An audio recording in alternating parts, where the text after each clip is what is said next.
Reach up right now and find the bony bump behind each ear, the one your glasses would rest against if they slid all the way back. Now walk your fingers about an inch inward and down into the soft groove where your skull ends and your neck begins. Press there, gently, and tip your chin down half an inch. Feel that? Something under your fingers just tightened. That's not neck muscle in the way you think of neck muscle. It's not the big rope-like muscle that turns your head side to side. It's a much smaller, deeper layer. 4 little muscles on each side, none of them longer than your pinky finger, tucked directly beneath your skull. And those 4 small muscles are connected, more directly than almost anything else in your body, to where your eyes are pointing right now. Here's the part that matters. Those muscles are pulling, not dramatically, not painfully most of the time, just steadily, day after day, in one direction, down and slightly forward, for anyone who spends hours looking at a screen positioned below eye level. And where those muscles pull, your resting gaze eventually follows. I want to walk you through what I've noticed, piece by piece, because none of the individual pieces will convince you. It's only once you see all of them together that the picture holds. Piece 1. A woman in her late 50s came in describing something she couldn't quite name. Not tired, she'd slept fine. Not sad, nothing had happened. But 3 separate people in 1 week had asked if she was okay. She wasn't upset by the question. She was confused by it. Her eyes, at rest, without her doing anything, simply pointed slightly lower than they used to. Piece 2, unrelated on the surface. A man who'd spent 4 decades reading, books, then screens, always angled downward on a desk, mentioned, almost as an aside, that he'd started getting a dull ache at the very top of his neck by early afternoon. He didn't connect it to his face. Why would he? Piece 3. Somebody in their 40s, no screen job at all, a physical job that kept her looking down at close work for hours, hairdressing, as it happens, noticed the same downward cast to her eyes that the office workers had. Different lifestyle, same posture held for years, same result. 3 people, 3 different lives, 1 shared position, held for 1 shared reason, and 1 shared consequence, none of them had linked to anything except getting older. I'm not going to jump straight to the fix. I want you to actually understand the mechanism first. Because once you understand it, you'll start noticing it everywhere. In photographs of yourself, in videos you didn't like watching back, in the specific way certain faces look peaceful and certain faces look weighed down, even when nothing is actually wrong. So let's slow all the way down and look at what these 4 small muscles actually do. They sit directly under the base of your skull, running from the top 2 bones of your spine up to the skull itself. Their job, in the textbook sense, is tiny adjustments, the kind of movement involved in balancing your head as you walk, or making the fine correction that keeps your eyes level when you tilt your head slightly. They are not the muscles that do the big work of nodding or shaking your head. Something else does that. These 4 exist for precision, not power. And precision-focused muscles, it turns out, are built differently. Per gram of tissue, this group carries an unusually dense supply of position-sensing nerve endings, far more than a large muscle like your bicep or your hamstring needs. Because a large muscle mostly needs to produce force, while a small precision muscle needs to constantly report back exactly where it is. That reporting matters here specifically because of where the reports go. They go, in part, to the same circuitry that controls where your eyes point. This connection has a name, the cervico-ocular reflex. But you don't need the name, you need the function. Your neck position and your eye position are wired to cooperate. When you turn your head, your eyes make automatic micro adjustments to keep your gaze stable. That system runs constantly, without your awareness, every single day of your life. It's the same reflex that lets you read a street sign while walking without the words blurring. Now here's where a stable system becomes an unstable one. That reflex depends on the muscles reporting an honest baseline, a neutral. But muscles held in one shortened position for years don't keep reporting neutral. They adapt. The resting length changes. And once the resting length of these specific muscles shifts toward shortened, chin slightly down, the reflex doesn't know that's a problem. It simply treats the new shortened length as the new neutral and adjusts your eyes accordingly. Not because anything is broken, because the system did exactly its job. It just did it against a baseline that quietly moved. This is the whole mechanism.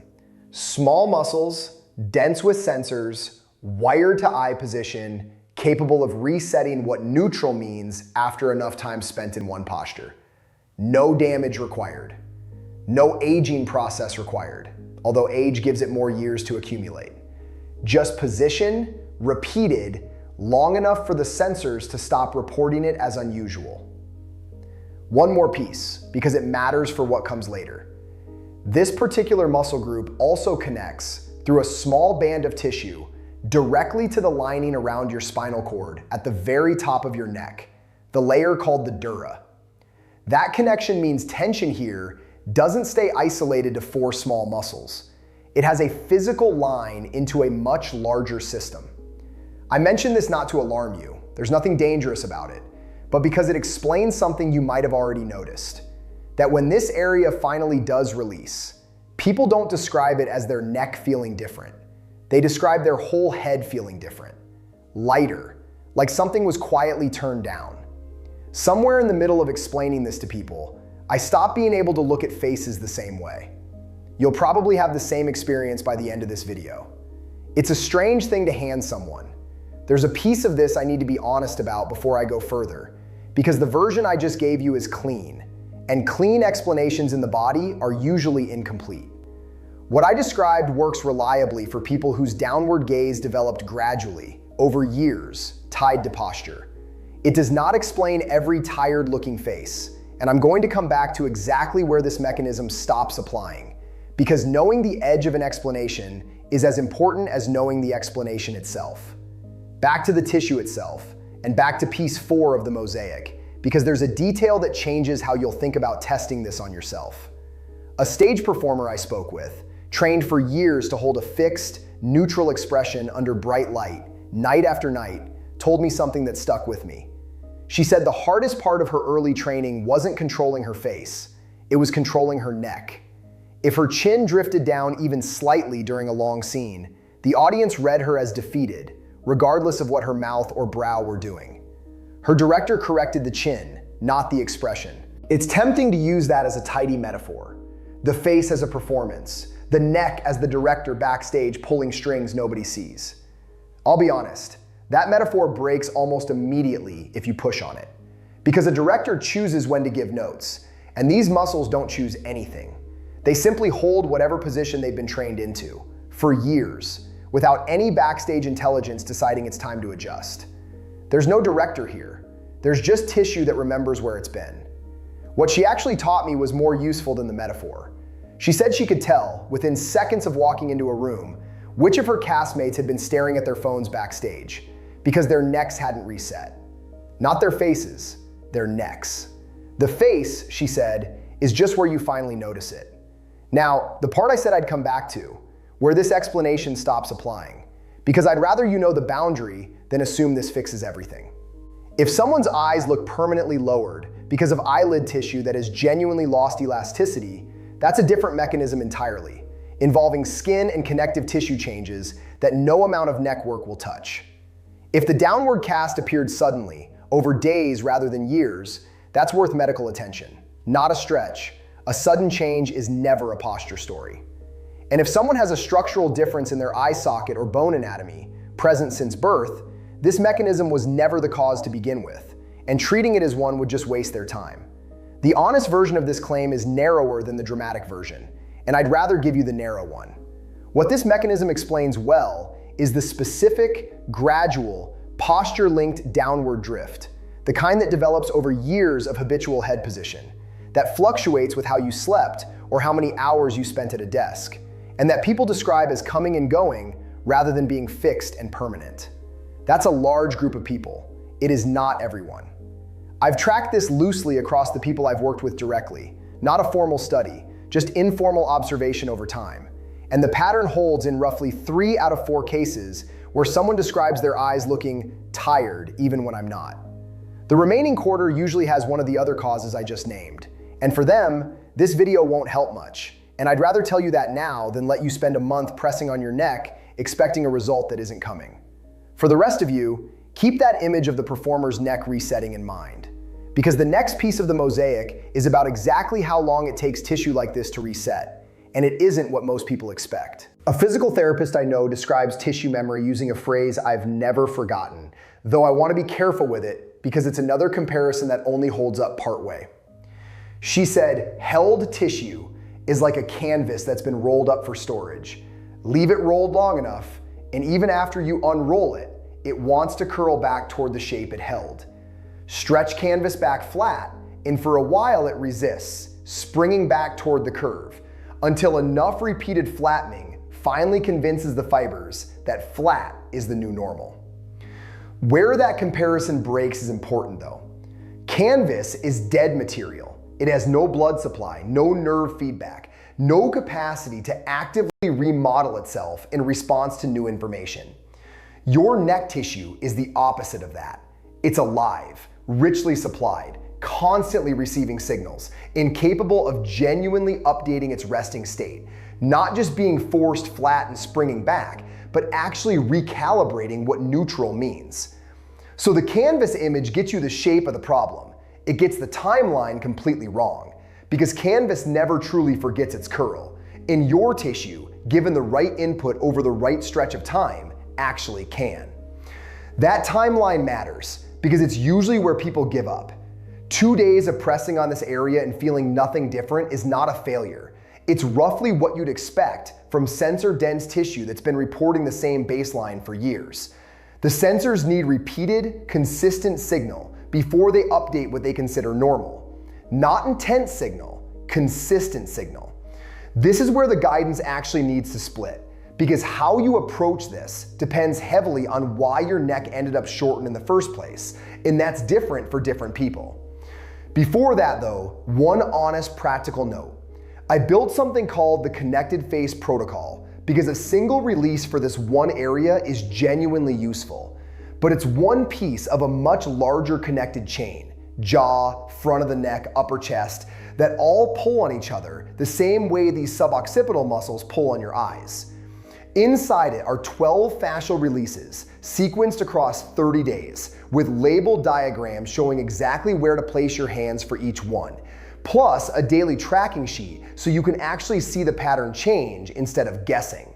It's in the description and the pinned comment if the mechanism I just walked you through is the kind of thing you want to work with beyond today's video. If you're someone who works at a screen for most of the day, the core issue is almost always screen height. Even a screen sitting 2 or 3 inches below eye level, held there for 6 or 7 hours daily, is enough over months to shift the baseline. The most useful single change here isn't a stretch at all. It's raising your monitor or laptop so the top third of the screen sits at eye level, which removes the daily input that's been retraining these muscles downward in the first place. Pair that with this. Twice a day, sit tall, place 2 fingertips at the base of your skull where you found the tension earlier, and gently nod your chin down about 1 inch. Then draw it back to level. 10 slow repetitions, feeling for the release under your fingers on the way back up, rather than the drop on the way down. 30 seconds, twice daily is enough. More isn't better here, consistency is. If you're someone who wears glasses, particularly reading glasses, there's a second contributor worth checking. Many people unconsciously tip their chin down to view through the lower portion of a progressive or bifocal lens, holding that tilt for hours without noticing. If that's you, the fix isn't more neck work. It's asking your optometrist whether your current prescription is forcing a chin down habit, because no amount of releasing this tissue will hold if the glasses are retraining it back down every day.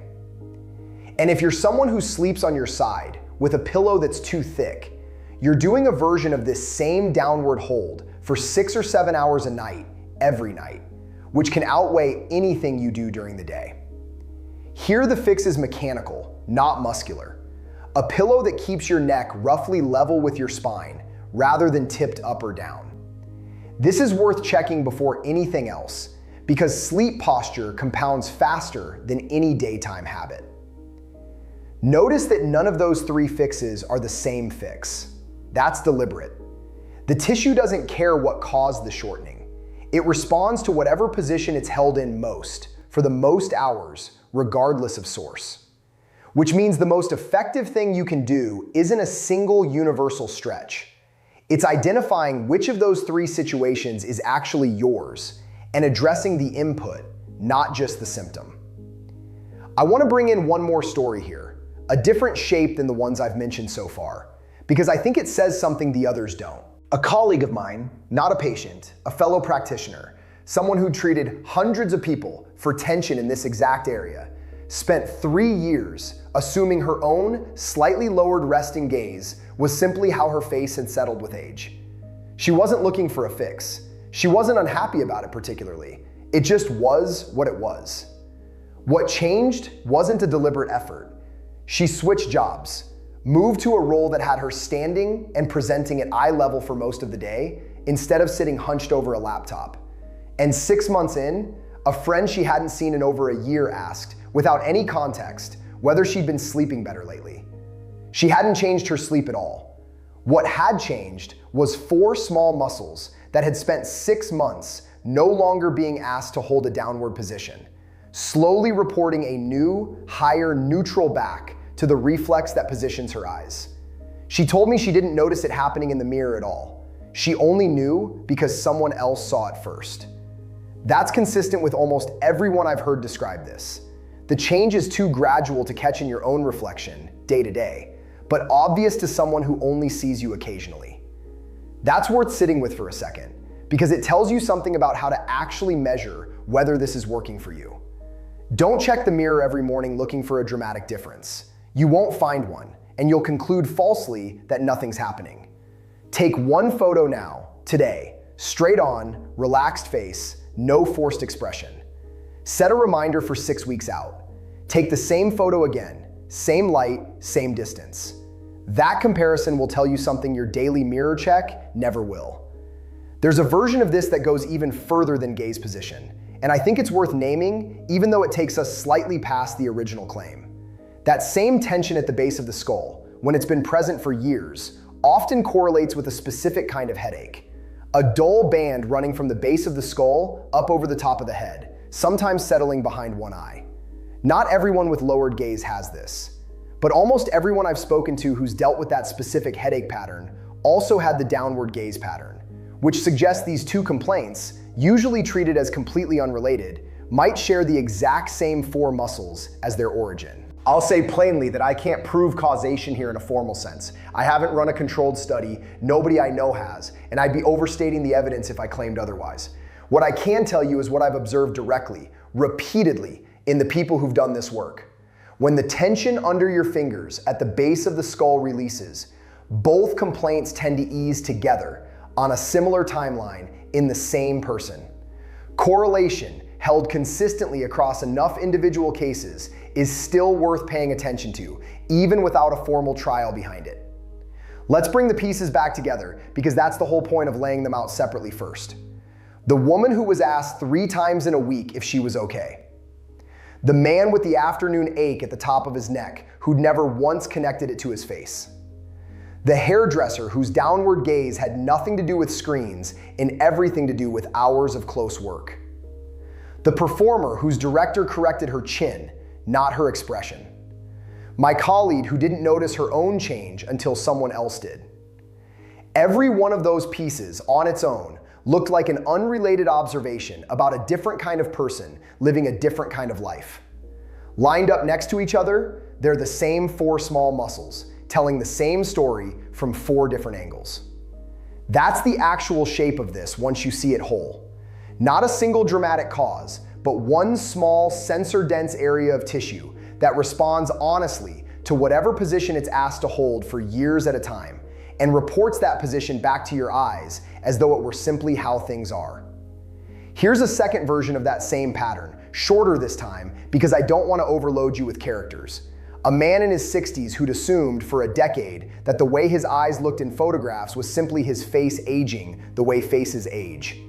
He mentioned it to me almost apologetically, like it wasn't worth bringing up.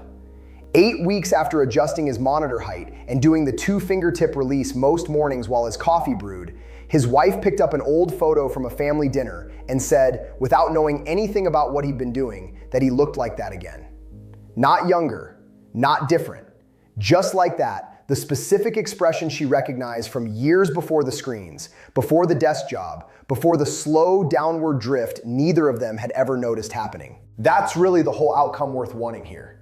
Not a transformation, not a new face, just your own face, the one that was always there underneath the years of held position, becoming recognizable again to the people who already know it. I've heard some version of that sentence, maybe "you look like yourself again," more times than almost anything else people report back to me after doing this work consistently. Not "you look amazing," not "you look 10 years younger," just recognized. Which tells me something about what was actually lost in the first place. Not youth exactly, but a resting expression that belonged to someone who wasn't quietly holding tension in 4 muscles most people have never heard of. If you take one thing from everything we've covered, let it be this. Check your screen height today before you do anything else, because that single adjustment removes the daily input that's been shaping this pattern more than any stretch ever will. Then, tomorrow morning, while the kettle boils or the coffee brews, pick whichever one is already part of your day. Find that groove at the base of your skull again. 2 fingertips, 10 slow nods, chin down an inch and back to level. Let the kettle or the coffee machine be the trigger you don't have to remember on your own. Every morning, same moment, same 10 repetitions.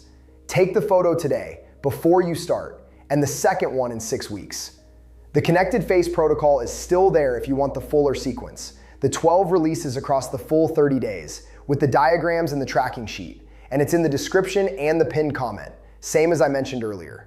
If any of the pieces in this video match something in your own face or your own mornings, that's worth mentioning to someone who'd understand it. Not to convince them of anything, just because recognition like that is usually more useful shared than kept to yourself. And if you want more of this kind of connected, whole body thinking about the face, subscribing means you won't have to go looking for it again. What stays with me, after all these years of pressing on this exact spot on so many different people, isn't the mechanism itself, even though the mechanism is real and worth understanding. It's the quiet moment after the tension finally lets go. The small, unremarkable second where someone's eyes settle back to level, and their face, without doing anything else at all, simply looks like itself again. Calm, unguarded, at ease in a way it hadn't been in longer than they'd realized. That's not a transformation. It never needed to be. It was there all along, underneath 4 small muscles that were only ever doing exactly what you'd asked them to do. Variant 1. Every facelift, every serum, every tired eyes fix on the internet is aimed at the wrong tissue.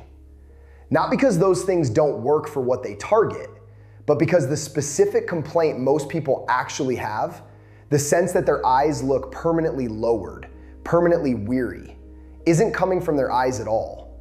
It's coming from 4 muscles at the base of the skull, none longer than your pinky, that you've never been told exist.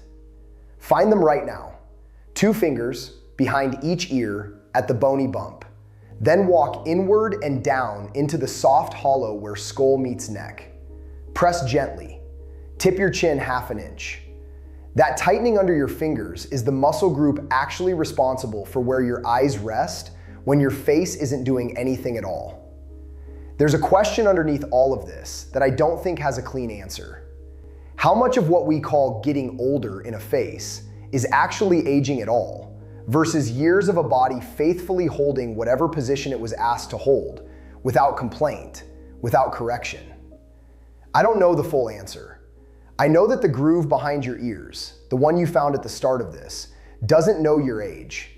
It only knows what you've asked it to hold, and for how long. Tomorrow morning, at the exact moment the kettle starts, or the coffee machine finishes, let that be the trigger. 2 fingertips, 10 slow nods, chin down and back to level. That's the whole ask. The rest, the fuller sequence with the diagrams and the tracking sheet, is called the connected face protocol, and it's in the description and the pinned comment if you want it. What I keep coming back to, working with this tissue for as long as I have, is how unremarkable the moment of release actually looks from the outside. No dramatic shift, just a face settling, quietly, back to level, back to itself. I almost didn't make this video because the claim sounds too small to matter. 4 muscles, none of them longer than your pinky finger, sitting at the very base of your skull, mostly ignored by every anatomy lesson that isn't about neck pain specifically. But those 4 muscles are wired into where your eyes rest, and I've spent long enough pressing on them, in person, on real people, to know the claim is small and the effect isn't. Try this before I explain anything else. 2 fingers behind each ear, at the bony ridge, walk inward into the hollow at the base of your skull. Press. Tip your chin down 1/2 inch. Feel that tightening? That's not incidental. That's the muscle group this entire video is about. And by the end of it, you won't be able to look at a tired looking face, including your own in photographs, without wondering whether this is where it actually started. Close, minimalist close, D4.14, adapted to still satisfy ritual CTA and ease recognition landing. Tomorrow morning, kettle on, coffee brewing, whichever happens first. 2 fingertips at the base of your skull, 10 slow nods, chin down and back to level. That's the entire ritual. The full 30-day sequence with diagrams and a tracking sheet is called the Connected Face Protocol in the description and the pinned comment. Somewhere in the hollow behind your ears is a face that was never actually lost, just quietly held down for years by 4 small muscles doing exactly what they were asked. Let go of that, and what's underneath was always just yours. Let me back up because I skipped a step just now, and it's the step that actually matters. I said 4 muscles, none longer than your pinky finger. I want you to actually picture that because most people hear muscle and think of something with heft, a bicep, a calf, something you could point to on a chart and say, there, that's doing work. These 4 are nothing like that. They're called the suboccipital muscles, and if you went looking for them in a standard textbook, you'd probably find them mentioned in a single paragraph, usually in the chapter on headaches, sandwiched between tension type and cervicogenic. Nobody writes about them in the context of a face. And that's the gap I've spent years standing in. Here's what nobody tells you about that gap at the base of your skull. It isn't empty space, it's a hinge, the most mechanically important hinge in your entire upper body, technically called the atlanto-occipital joint, where your skull meets the very top of your spine. Every time you nod, that's where the motion actually happens. And wrapped around that hinge, holding it, stabilizing it, deciding moment to moment how much tension it needs to stay upright against gravity, are these 4 small, largely forgotten muscles. Now here's the part that changes how you'll see your own face by the end of this video. Those 4 muscles don't just hold your skull level. They are directly, physically connected through a band of connective tissue called the myodural bridge to the membrane that surrounds your spinal cord and brain. And that membrane, that dura, doesn't stop at the base of your skull. It continues upward, threading through the tissue planes of your scalp, your forehead, down into the fascia around your eyes. I didn't believe this the first time I read about it either. I remember sitting with the paper for an entire evening, rereading the same 3 paragraphs, because it seemed like too clean a connection, too convenient a story. Tight muscles at the neck, pulling on a membrane, pulling on fascia, pulling down on the eyes. It sounded like the kind of thing someone invents to sell you something. So I did what I always do when a claim sounds too neat. I found people to press on.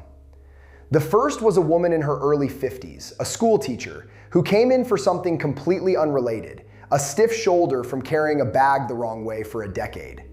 While she was face down on the table, I found the ridge behind her ears, walked my fingers into that hollow at the base of her skull, and pressed, gently, the way I'd pressed on dozens of people before her. She made a sound I wasn't expecting. Not pain exactly. Relief with an edge of surprise in it. The sound you make when someone finds an itch you didn't know you had.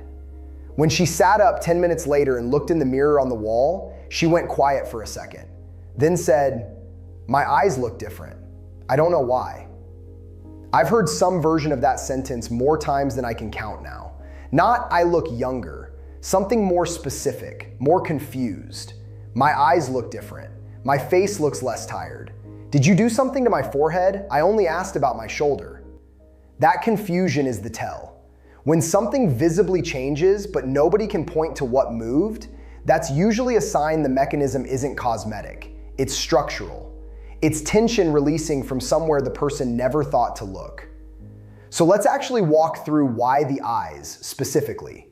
This is the part most people skip, and I think it's the most important part, so stay with me. The fascia around your eyes, the tissue that determines whether your upper lid looks heavy, whether the outer corner droops, whether there's that permanent look of fatigue that no amount of concealer quite covers. That fascia is continuous. It doesn't start at your eyebrow and stop at your cheekbone like a sticker someone placed there. It's one continuous sheet threading down from your scalp, across your forehead, around your eyes, down into your cheeks, all the way to your jaw and your neck. Continuous tissue transmits tension the way a stretched bed sheet transmits a tug from one corner to the opposite one. Pull the corner at the base of your skull, and 8, 10, 12 inches away, the sheet responds. Chronic tightness in those 4 suboccipital muscles from years of looking down at a phone, a desk, a steering wheel, from clenching your jaw at night, from simply holding your head slightly forward of where it should sit for hours a day, pulls that entire fascial sheet taut. And taut fascia doesn't hang the way loose fascia does. It doesn't drape. It pulls straight lines where there should be soft curves, and it holds structures slightly lower than they'd otherwise rest. That's your upper lid. That's the outer corner of your eye. That's the little hollow under your eye that makeup can't quite fix because it isn't a coloring problem, it's a positioning problem. I want to be precise about what I'm claiming and what I'm not, because this is where a lot of people online overreach, and I don't want to be one of them.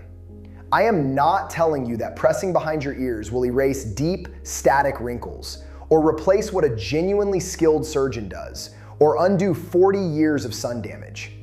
I am telling you something narrower, and I think more useful. A meaningful amount of what reads on your face as tired, the heaviness, the droop, the look that makes people ask if you slept badly even when you slept fine, is not aging in the permanent sense. It's tension. Held tension in a hinge you never think about, transmitted through tissue you can't see, showing up in a place you check in the mirror every single day without connecting the two. Let me give you the mechanism one more time, plainly, because I think it's worth repeating in fewer words. Forward head posture, which nearly everyone watching this has, to some degree, right now, this second, forces those 4 suboccipital muscles to work overtime just to keep your skull from tipping forward under its own weight. Overworked muscles shorten. Shortened muscles pull on the membrane they're anchored to. That membrane pulls on the fascia continuous with it. That fascia, pulled taut across a distance, changes how your eyes and brow sit. You age, visibly, from a place you've never once considered aging from. Now the actual technique, and I want to go slower here than I did in the cold open, because the fingertip pressure and the nod I described at the start is the doorway, not the whole room. Find the ridge again. 2 fingers, one behind each ear, tracing along the bone until you reach the base of your skull, where the bone gives way to a soft hollow just beside your spine. You'll know you're in the right spot because it will feel slightly tender under moderate pressure. Not sharp pain, but a dull, specific ache. The kind that tells you a muscle has been asked to do too much for too long. Press in, not down. This distinction matters more than people expect. Down drives your fingers into the base of the skull itself, bone against bone, and does nothing useful. In means angling your fingertips slightly toward each other and slightly forward, following the natural curve of the hollow, so you're contacting the muscle belly itself rather than sliding past it. Once you're there, hold that pressure, steady, moderate, nothing aggressive, and slowly nod your chin down, maybe half an inch, no more. You're not doing a full nod like you're agreeing with someone. You're doing the smallest motion that still moves the joint. Hold for 2 full seconds at the bottom of that small nod. Then let your chin float back up to level, still under pressure from your fingers. That's 1 rep. Do 10. Somewhere around rep 4 or 5, most people feel something shift, a give, a small release, sometimes described as warmth spreading slightly outward from the pressure point. That's not imagination. That's the muscle actually lengthening under sustained, gentle load, the same way any short, tight tissue responds to slow stretch rather than force. Here's something I only add for people who've done the basic version for a week or two and want to go further, because it isn't for day one. Once the 10 nods feel easy, no tenderness, no resistance at the base of the motion, add a slow half rotation at the very end of each nod. Chin down, hold, and instead of returning straight to level, let your head rotate a few degrees toward one shoulder before coming back to center. Alternate sides each rep. This brings a second, smaller muscle in that same suboccipital group into play, one that governs rotation rather than just flexion. And for people who carry tension asymmetrically, which is most of us, this is often where the second wave of visible change comes from. People will tell me one side of their face looks more awake than the other after a week of the basic version. This rotational add-on is usually what closes that gap. I get asked constantly, how long before you'd actually see something in the mirror? I'm gonna give you an honest answer instead of a marketing one. Most people feel something, reduced tension, an odd sense of looser movement in the neck, within the first 3 or 4 days. Visible change, the kind where someone else notices without being told what you've been doing, tends to arrive somewhere in the 2nd or 3rd week, and it tends to arrive quietly. Nobody has ever described it to me as dramatic. They describe it the way that school teacher did. A small confusion, a something's different, followed a beat later by the recognition of what. I think that quiet, confused quality is actually the best evidence this is real.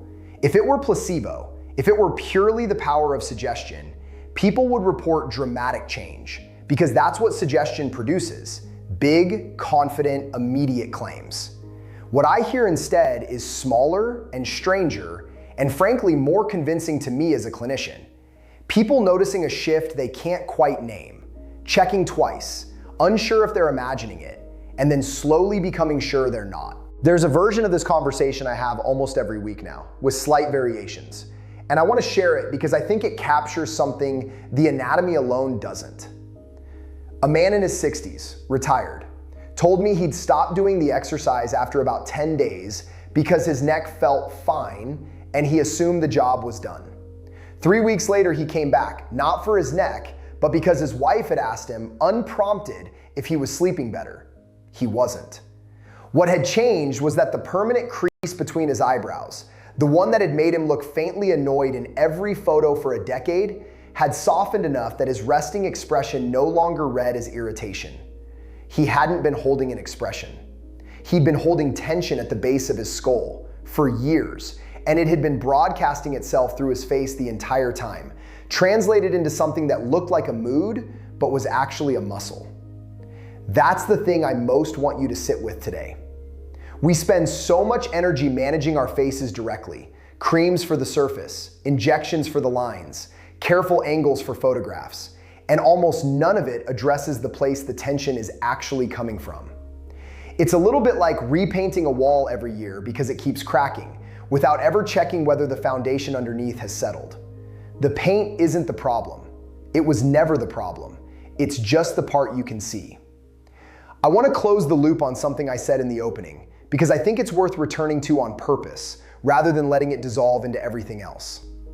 I told you those 4 muscles are each no longer than your pinky finger. I want you to actually hold your pinky up right now, next to your face, and just look at it for a second. That's the scale we're talking about. Something smaller than that single finger, tucked into a hollow you've probably never once touched on purpose in your entire life, quietly deciding, every hour, every day, for years, how tired your eyes look to everyone who meets you. Tomorrow morning, kettle on, coffee brewing, whichever happens first.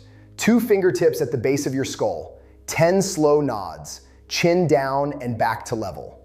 That's the entire ritual.